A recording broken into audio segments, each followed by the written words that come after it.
Dengan Riza di sini bertemu lagi dengan kuliah kita pengantar ekonomi mikro, kuliah 9 mengenai teori produksi dan kegiatan perusahaan. Sebelum kita mulai videonya, ada baiknya untuk diklik tombol subscribe-nya dan dinyalakan loncengnya agar selalu mendapatkan notifikasi dari kuliah kita selanjutnya.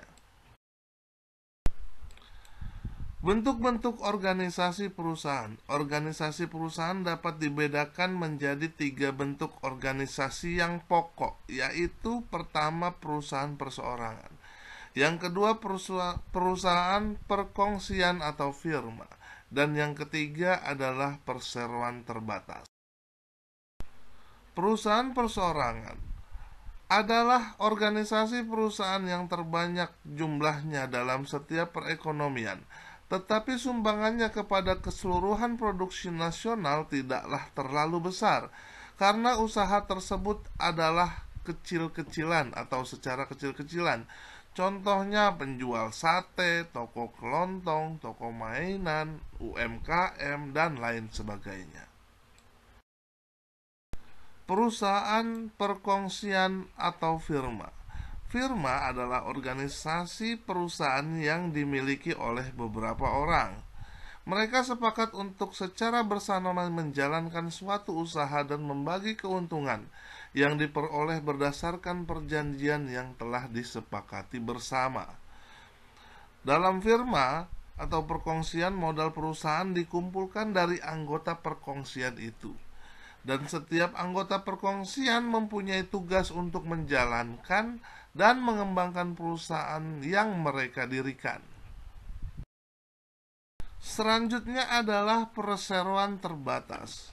Perusahaan yang berbentuk perseroan terbatas dapat mengumpulkan modal secara mengeluarkan saham, suatu bentuk surat berharga yang menyatakan bahwa pemegangnya adalah menjadi salah satu pemilik perusahaan yang mengeluarkan saham tersebut, sehingga modal yang dimilikinya bisa sangat besar. Selanjutnya, bentuk lain organisasi perusahaan. Yang pertama ada perusahaan milik negara atau BUMN, Badan Usaha Milik Negara. Pada umumnya perusahaan negara dikelola seperti perusahaan perseroan terbatas. Perbedaannya terletak pada kepemilikan perusahaan tersebut, yaitu saham-sahamnya dari perusahaan tersebut atau perusahaan negara dimiliki oleh pemerintah. Selanjutnya ada perusahaan koperasi. Perusahaan koperasi adalah perusahaan yang didirikan bukan untuk mencari keuntungan, tetapi untuk melindungi kepentingan para anggotanya. Perusahaan koperasi dapat dibedakan menjadi 3, yaitu koperasi konsumsi, koperasi produksi, dan koperasi kredit. Nah, tujuan perusahaan adalah memaksimumkan keuntungan. Dalam teori ekonomi, berbagai jenis perusahaan dipandang sebagai unit-unit badan usaha yang memiliki tujuan yang sama, yaitu mengatur menggunakan faktor-faktor produksi dengan cara yang seefisien mungkin sehingga usaha untuk memaksimumkan keuntungan dapat dicapai dengan cara yang paling efisien. Cara mencapai tujuan memaksimumkan keuntungan.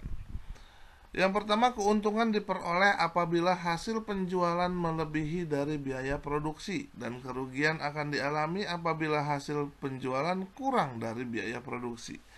Keuntungan yang maksimum dicapai apabila perbedaan di antara hasil penjualan dan biaya produksi mencapai tingkat yang paling besar. Nah, untuk memperoleh keuntungan yang maksimum, masalah yang harus dipecahkan adalah bagaimanakah komposisi dari faktor-faktor produksi. Misalnya tenaga kerja yang digunakan dan berapakah jumlah faktor produksi yang akan digunakan.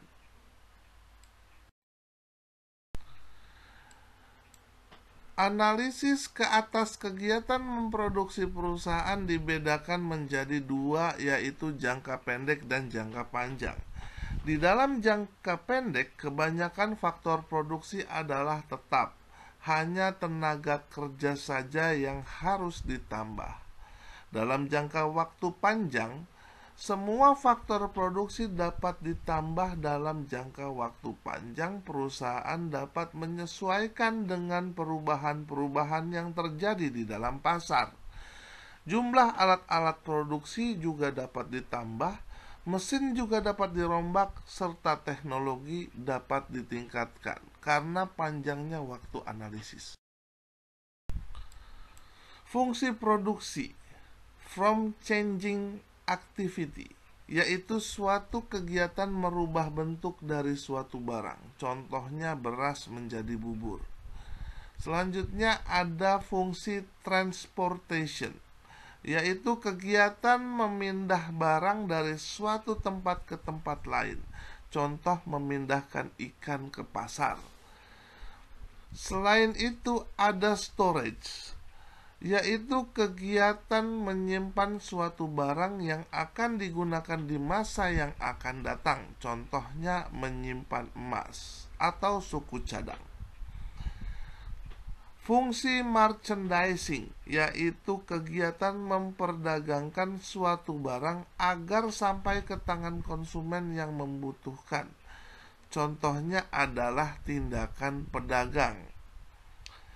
Yang terakhir ada fungsi personal service, yaitu kegiatan yang dilakukan oleh seorang yang lain mengakui keberadaannya.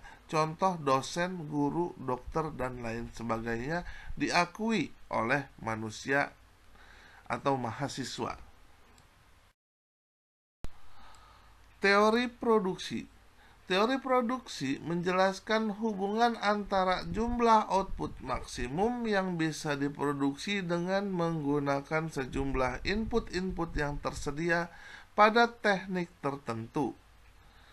Teori produksi adalah teori yang menjelaskan hubungan antara tingkat produksi, jumlah faktor produksi, dan hasil penjualan produksi.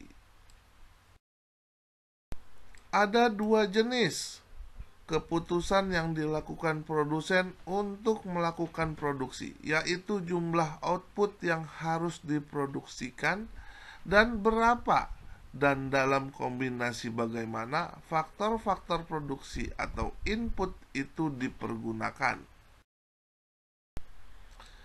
Faktor-faktor produksi dikenal dengan istilah input dan jumlah produksi dikenal dengan output. Fungsi faktor produksi dinyatakan dengan rumus sebagai berikut. Q sama dengan fungsi K dikali L dikali R dan dikali T. Keterangannya adalah Q jumlah produksi yang dihasilkan atau quantity, K adalah modal atau kapital, L merupakan tenaga kerja atau labor, R adalah sumber daya atau resources, dan T adalah teknologi atau keahlian dalam kewirausahaan. Dari fungsi di atas dapat dijelaskan bahwa jumlah faktor produksi yang dihasilkan tergantung pada jumlah modal yang tersedia, jumlah tenaga kerja, jumlah sumber daya dan atau kekayaan alam, serta tingkat teknologi yang digunakan. Analisis pendekatan teori produksi. Yang pertama ada teori produksi dengan satu input atau satu faktor produksi yang berubah. Yang kedua ada teori produksi dengan dua input atau dua faktor produksi yang berubah. Selanjutnya ada teori produksi dengan satu input. Teori produksi ini menjelaskan bahwa dalam kegiatan memproduksi hanya terdapat satu faktor yang berubah dan faktor lain dianggap tetap. Misalnya tenaga kerja berubah, otomatis yang lain seperti modal, sumber daya, dan teknologi tetap atau tidak berubah. Selain itu, ada the law of diminishing marginal return yang menyatakan bahwa bila salah satu faktor produksi, misalkan tenaga kerja, ditambah secara terus-menerus, maka produksi total akan bertambah terus dengan kondisi mula-mula pertambahannya besar, kemudian pertambahannya lambat sampai produksi total mencapai tingkat maksimum, dan bila tenaga kerja ditambah lagi maka produksi total akan semakin berkurang.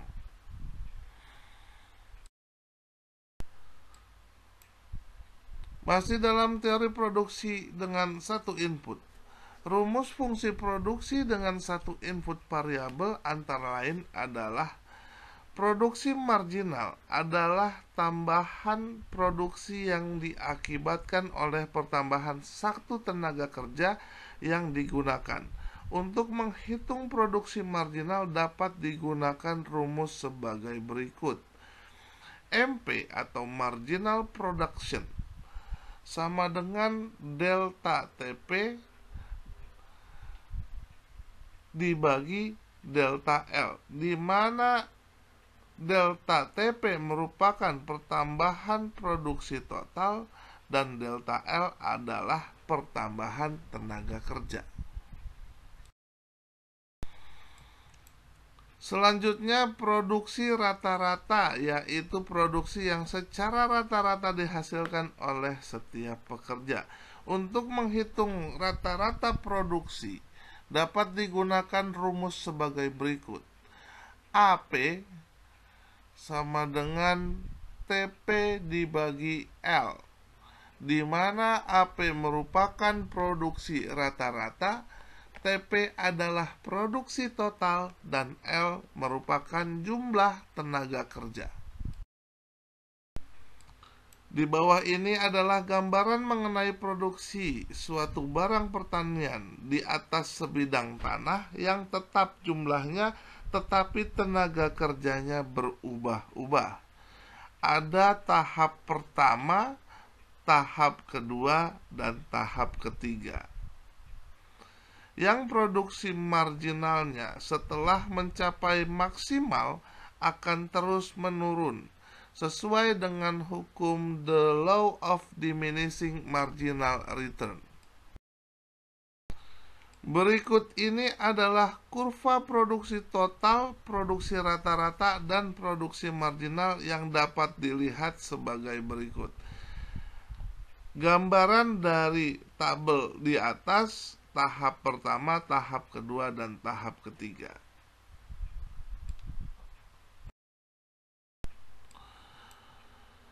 Kurva TP dalam gambar di atas adalah kurva produksi total. Ia menunjukkan hubungan antara jumlah produksi dan jumlah tenaga kerja yang digunakan untuk menghasilkan produksi tersebut. Pada tahap pertama dimulai dari titik 0 sampai AP maksimum. Setiap tambahan tenaga kerja menghasilkan tambahan produksi yang lebih besar dari yang dicapai pekerja sebelumnya. Dalam analisis ekonomi, keadaan ini dinamakan produksi marginal pekerja yang semakin bertambah. Pada tahap kedua dimulai dari perpotongan antara kurva MP dengan kurva AP, di mana AP merupakan titik maksimum. Pada tahap ini, produksi rata-rata mencapai tingkat yang paling tinggi. Selanjutnya ada tahap ketiga, di mana setelah MP sama dengan 0, nilai AP terus menurun dan MP bernilai negatif. Artinya, ketika tenaga kerja ditambah, sudah tidak lagi bisa menambah output. Teori produksi dengan dua input. Teori ini menggambarkan hubungan tingkat output yang dihasilkan dengan menggunakan dua input, yaitu faktor produksi yang bertambah, misalnya tenaga kerja dan modal, sedangkan input lainnya dianggap tetap. Besar kecilnya output yang dihasilkan akan tergantung pada besar kecilnya kedua faktor produksi, yaitu tenaga kerja dan modal yang digunakan. Kedua faktor dapat saling dipertukarkan penggunaannya, sehingga terdapat dua konsep, yaitu konsep isoquant dan konsep isokos. Yang pertama ada kurva produksi sama, yaitu isoquant. Yang kedua ada garis ongkos sama atau ISO cost. Dan yang ketiga ada memaksimumkan produksi dan meminimumkan tenaga kerja.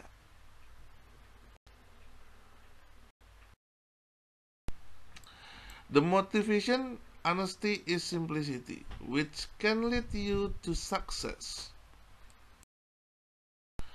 Sekian kuliah kita pada hari ini, semoga bermanfaat buat kita semua. Keep your spirit to learn more. Please like, share, and comment, dan jangan lupa untuk diklik tombol subscribe-nya agar selalu dapat notifikasi dari kuliah-kuliah kita selanjutnya. Terima kasih.